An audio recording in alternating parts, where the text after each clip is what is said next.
Durante a nossa vida, surgem muitas questões, sobre as quais nem sempre encontramos respostas imediatas, e muitas delas constituem verdadeiros desafios para a nossa existência. O Espiritismo oferece o esclarecimento sobre as mais diversas situações que a vida nos propõe. Está começando mais uma edição do programa A Vida em Foco e você é o nosso convidado especial. Fique conosco e acompanhe a programação de hoje.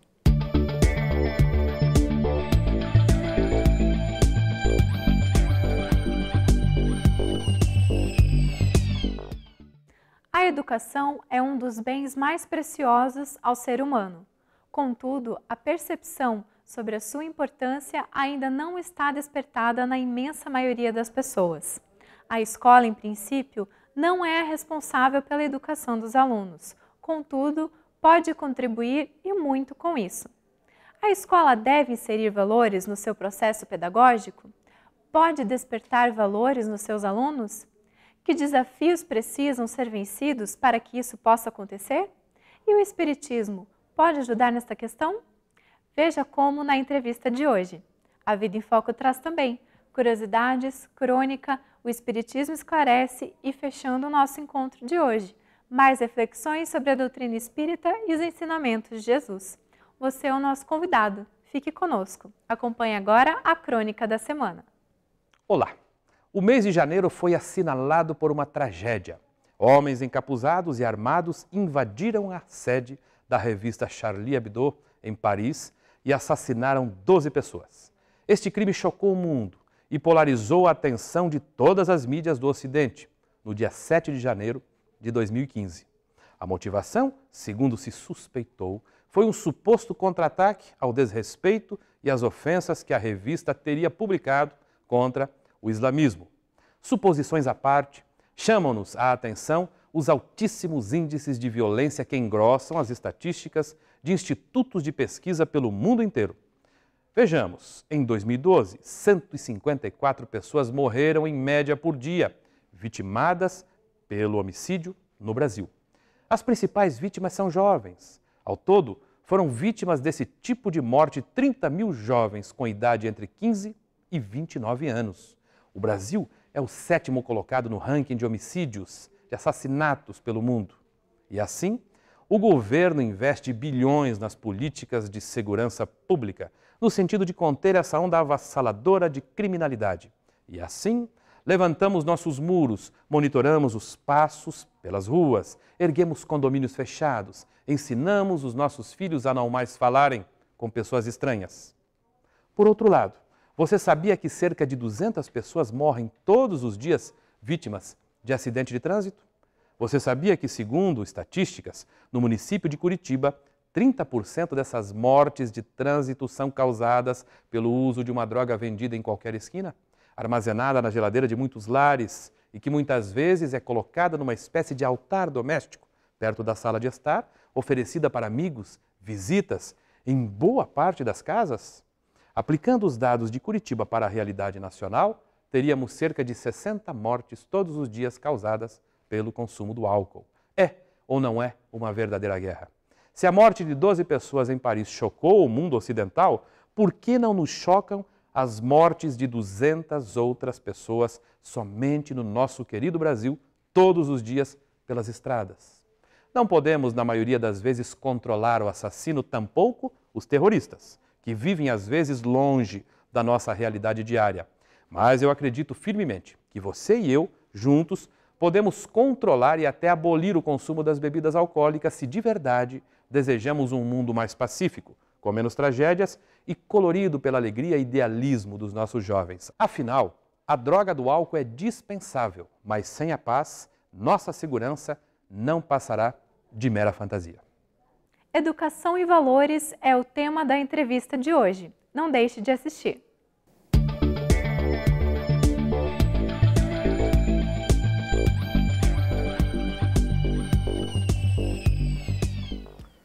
Olá, é um prazer estarmos juntos novamente e você nos acompanhando na entrevista de hoje, que recebemos aqui no nosso estúdio Alcina Brasileiro. Ela é educadora, professora, portanto. Alcina, obrigado pela tua presença. O tema é educação em valores. Alcina, o que é que a codificação espírita, o que é que o codificador Allan Kardec trouxe, inserindo no Livro dos Espíritos, acerca da educação das criaturas?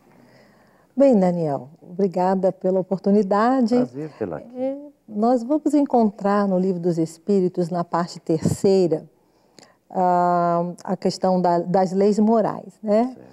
Então, há na pergunta 917 um questionamento acerca do egoísmo. E Allan Kardec, acrescentando, né, a resposta de Fenelon, ele nos traz um importante apontamento sobre a educação, que se deve combater pela raiz o egoísmo. E isso só pode ser feito através da educação. Essa educação, como no dizer dele, né, ele nos traz pela educação, não por essa educação que tende a fazer homens instruídos, mas pela que tende a fazer homens de bem. Ou seja, aquela que vai moldar os caracteres que nos levam à perfeição. Pois é. A pedagogia, a proposta pedagógica, o chamado currículo brasileiro, de alguma forma contempla essa questão, porque nós estamos falando de desenvolvimento de virtudes, de valores, e vemos que hoje os vícios na sociedade, eles são muito marcantes, né? Como é que a proposta pedagógica do ensino brasileiro contempla essa perspectiva de educar para valores ou para evitar viciações? Como é que a gente trabalha essa questão, assim, no âmbito das escolas? Isso é um desafio, né? É um desafio e é uma preocupação em nível nacional, Daniel. A Lei de Diretrizes e Bases, há preocupação. A Lei de Diretrizes e Bases para a Educação Nacional, né, ela prevê isso, educação voltada para valores. Então, as escolas devem se preocupar e incluir em seus currículos não só os ditos temas transversais, né? Mas contemplar cada disciplina, cada professor ter essa preparação para lidar, né, com tudo que está acontecendo na sociedade. Então, não só combater os vícios, como reforçar as condutas morais adequadas, né? Nós não vamos usar propriamente a palavra moral, né? Certo. Mas a palavra valores é que está em voga, né? Porque essa questão, ela não está inserida no contexto teológico, é num contexto Exatamente. social, educativo mesmo. Exatamente. Né? Uhum. Então, todas as escolas devem se adequar a essa perspectiva, né? Não é uma questão de escolha, é uma questão de realmente corresponder ao que o MEC preconiza como educação ideal voltada para a cidadania. Ela não se faz pura e simplesmente com conteúdos disciplinares, mas também, né, com os conteúdos, vamos dizer, atitudinais, né, voltados para valores. Vemos que a mídia hoje tem trazido, quase que bombardeado os lares brasileiros com questões, digamos assim, que refletem a ausência de valor na própria sociedade, né? Como é que a escola, ela se posiciona nesse campo? Porque nos parece assim que a mídia, ela é muito mais, aspas, instrutiva, essa é uma expressão minha, não estou fazendo uma afirmação, e a escola, ela tem dificuldades de trabalhar nos mesmos níveis de atuação junto aos educandos. Como é que se vence esse desafio, Alcina? Porque a mídia é muito forte muito hoje, forte. Né? É uma competência bastante, é uma concorrência, vamos dizer assim, né, bastante desigual, né? Ela é bastante injusta, mas a escola tem também que se posicionar com relação às mídias que estão aí, né? Inclusive fazer uso delas também, né? Principalmente quando se fala em tecnologia, certo. Né? Nós temos que nos adequar ao que os alunos gostam, né? E fazer uma contrapartida. Mas nós não temos nas escolas equipamentos para isso ainda, né? Estamos bem despreparados, né, Daniel, para lidar com tudo isso. Mas a postura reflexiva do professor em sala de aula é uma resposta a isso. Então, devemos nos preocupar na formação continuada dos professores, né? Dos educadores em geral. A escola tem que colocar tudo isso em debate e tem que preparar seus professores para o que aí está. Então, existem muitos congressos, existem muitos seminários em que tudo isso é muito debatido e discutido e nós precisamos saber o que fazer. Aliás, a sociedade espera da escola, né? Essa capacidade de transformar o que aí está. Mas é muito difícil, né, Daniel? Realmente é uma concorrência desleal, né? Não temos ainda como fazer frente a isso. Tem-se a ideia de que a escola não é a parte educadora, digamos assim, né? Não é ela não tem a função educadora, que, na minha opinião, é equivocada essa ideia, né? Ela tem por conceito, ela tem uma função informadora. Como é que se trabalha valores se ela não tem fundamentalmente a ideia de ser educadora? E como é que a gente transfere para os jovens com esse bombardeio todo no qual ele está inserido, a mídia com essa capacidade de atuação sobre o jovem e formadora, especialmente de opinião, como é a mídia? Como é que a escola tem trabalhado essa questão para sair dessa é uma sinuca, né? É difícil esse processo, né? Se nós formos pensar que a escola hoje se preocupa na formação do cidadão integral, então não há como deixar a educação em valores de fora, né?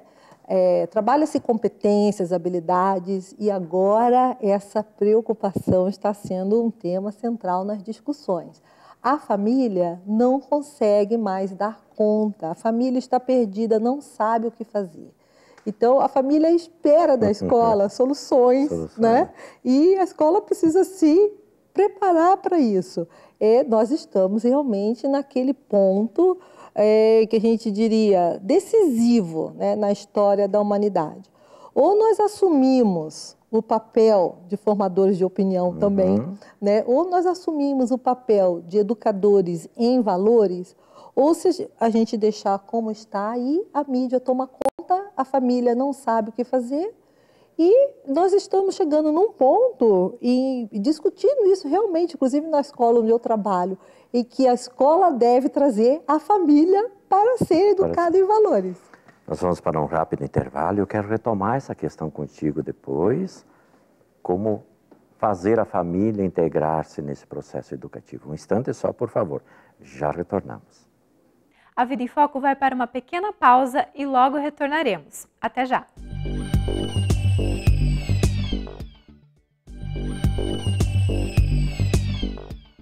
Voltamos com a entrevista e o tema de hoje nos traz reflexões acerca da educação e valores morais. Confira agora. Estamos conversando aqui com a Alcina Brasileiro, educadora. E Alcina, estávamos falando há pouco sobre exatamente o desafio de trazer a família para dentro da escola em cooperação com esse desafio de desenvolver valores. A família é o fulcro educador, mas ela também pode ser educanda nesse processo? Ela também precisa se educar? O que a escola faz para atingir esse objetivo? A escola, ela ainda não faz. Nós vemos, assim, raras exceções, né? Escolas, inclusive, abrindo blogs onde as famílias podem atuar, colocar suas discussões. Escolas que abrem um espaço, um horário para o encontro de pais, discutirem temas de interesse para a sociedade, né? Mas são poucas as escolas que conseguem fazer isso. Mas é uma ideia que vem progredindo, né? Não há mais como fugir desta realidade. Se nós não instrumentalizarmos os pais a saber lidar com, por exemplo, com limites, os pais não sabem lidar com limites, ao contrário, eles preferem se sujeitar, né? Terminam se sujeitando, talvez não porque prefiram, mas porque não veem outra saída. Se sujeitando a ser reféns dos próprios filhos, é mais fácil o ter do que o ser e vão dando tudo o que os filhos pedem, né? Se tornando assim, né, fornecedores das necessidades materiais de seus filhos. Então, os pais estão ausentes, a mãe está ausente, né? Não é como... A sociedade mudou. Nós temos que ter essa consciência de que a escola mudou, a sociedade mudou e tudo precisa mudar em função das necessidades da educação em valores dos nossos jovens. Na sua visão, o processo pedagógico está adequado para os instantes que nós estamos vivendo, contracenando com o interesse que a mídia ou as mídias despertam nos jovens hoje, né? Que vemos jovens hoje, crianças, aliás, com tablets, com notebooks e tudo mais.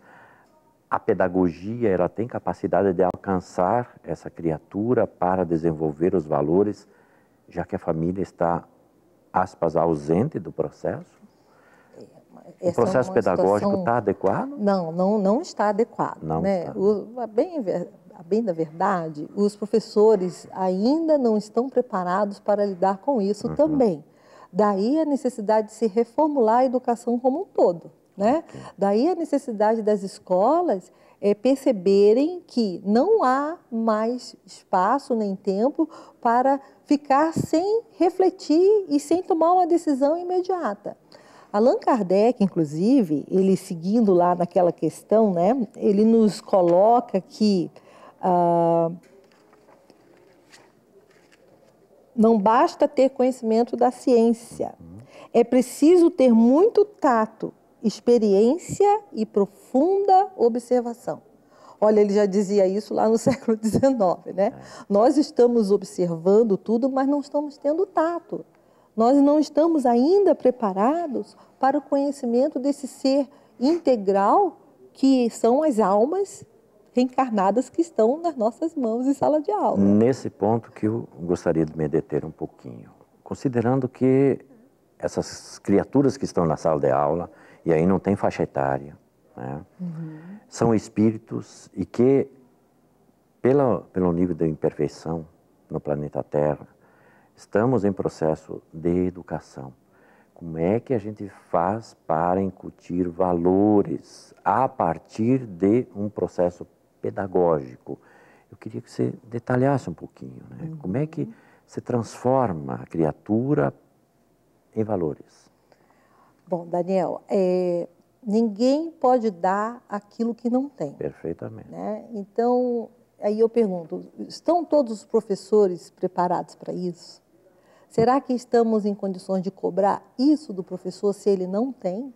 Né? Como se pode ensinar a integridade se a pessoa, que também é um ser reencarnado, o professor no caso, ele não é íntegro? Né? Então, aí está uma questão que se refere à humanidade inteira, que não se pode esperar do professor e da escola esse modelo de perfeição.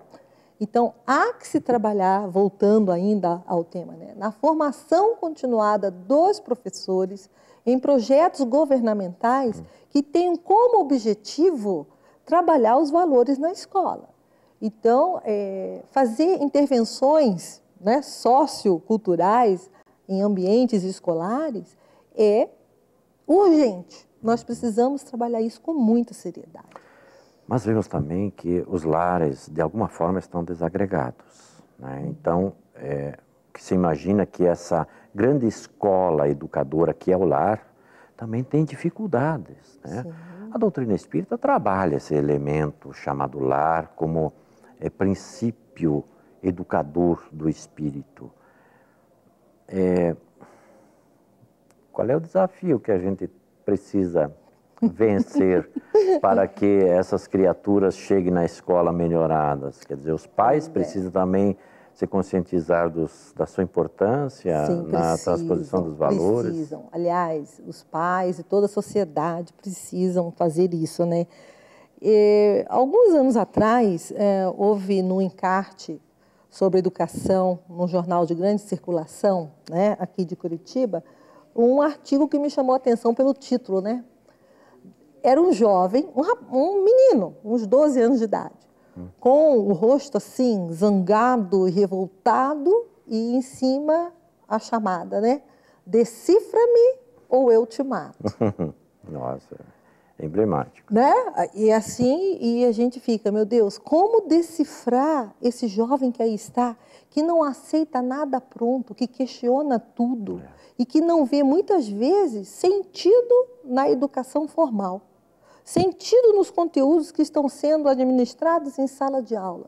Se nós não fizermos sentido da vida do aluno, né, que muitas vezes tem uma tendência mórbida, né, e às vezes até ao suicídio, e que vive num mundo virtual e que já se esqueceu como se conectar com o mundo real, né, que é o mundo mídia versus a realidade, nós vamos continuar tendo adolescentes, que é o termo que foi cunhado, né, pelo educador, né, Isamitiba. Adolescentes, é o que está acontecendo, né?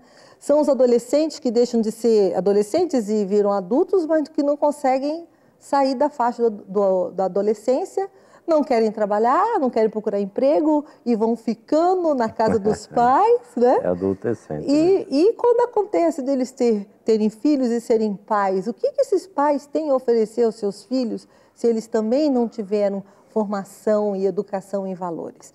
A impressão que a gente tem é que as coisas estão caminhando assim para Sodoma e Gomorra, né?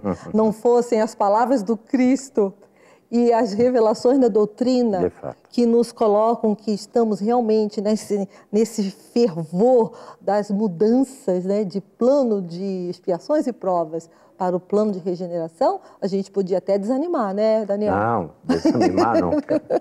Assim, no nosso tempo, lamentavelmente, já se esgotou. Agradecemos a tua presença aqui e fique conosco. Continue a Vida em Foco. Tem outras atrações. Aguarde um instante só. Você tem uma dúvida e quer que a respondamos? Envie por e-mail no endereço contato@vidaemfoco.com.br a sua pergunta. Acompanhe agora o quadro Espiritismo Esclarece, pois esta poderá ser a resposta que você procura. O telespectador Matheus mandou uma pergunta através do site www.avidaemfoco.com.br perguntando: o espírita deve se envolver com a política? Olá, Matheus. O espiritismo é uma filosofia religiosa de vida. Não é e nem nunca deverá ser um partido político. O espiritismo não tem posição política. Toda manifestação nesse sentido deve ser entendida como uma posição pessoal do adepto. Embora a doutrina espírita não verse sobre posição política alguma, ela não impede nem isenta ninguém de assumir posição nesse sentido. Como a filosofia espírita prega que o indivíduo, quando encarnado, deve fazer o máximo esforço para melhorar-se e melhorar as instituições do mundo, naturalmente as questões sociais, como políticas, passam a fazer parte do envolvimento do ser. Por isso, não é incomum você notar muitos espíritas engajados em movimentos políticos, defendendo não só interesses comuns aos espíritas, mas também posições pessoais. Assim, não hesitem em discordar ou concordar das posições e atitudes dos confrades vinculados à política. Obviamente que alguns posicionamentos irão encontrar embasamento doutrinário e devem ser defendidos. O aborto, a pena de morte e a eutanásia, por exemplo, são questões consensuais entre os espíritas em qualquer partido político, porque acima da questão partidária está a questão doutrinária. Então, quando você me pergunta se o espírita deve se envolver com a política, eu te respondo: sim, para levar as questões doutrinárias para a política, a fim de evitar que a sociedade erre coletivamente. Mas eu não posso deixar de ressaltar que a vida política não deve adentrar ao espiritismo para que não se transforme a casa espírita num palanque político, nem o espiritismo proselitista das questões do mundo. A instituição espírita e o espírita devem divulgar e viver o espiritismo. Se você procura por respostas, Divaldo Franco responde. Como prevenir a depressão? Os especialistas na área da psicoterapia, do transtorno depressivo bipolar, são unânimes em afirmar que há uma certa predisposição para a ocorrência desse fenômeno tão perturbador na atualidade.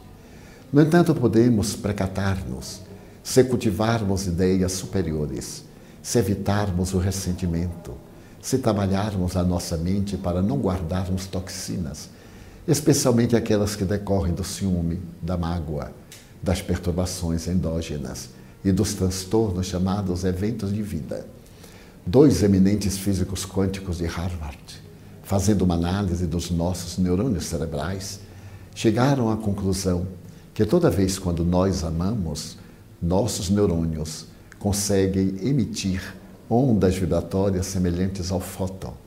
Como o fóton é uma micropartícula que condensa, reúne as energias e ao mesmo tempo reúne as partículas, aquele que ama passa a ter saúde, é feliz, tem alegria. E aqueles que odeiam, que guardam mágoas, que têm ciúmes, que se comprazem na vingança, no ódio, no ócio, esses são vítimas da produção do cérebro, pelos neurônios cerebrais, de energia que faz recordar o elétron, que tem um poder desagregador de moléculas. Então, os doutores David Bohm e Winston Ulter asseveram que nós necessitamos cultivar os sentimentos nobres. Dessa maneira, a melhor maneira psicoterapêutica preventiva à depressão é a alegria de viver.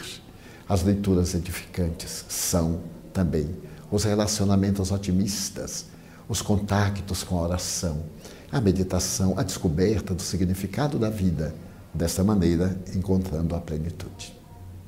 Obrigada pela sua companhia. Estamos chegando ao fim de mais uma edição. Recordando que você pode ajudar a produzir o programa.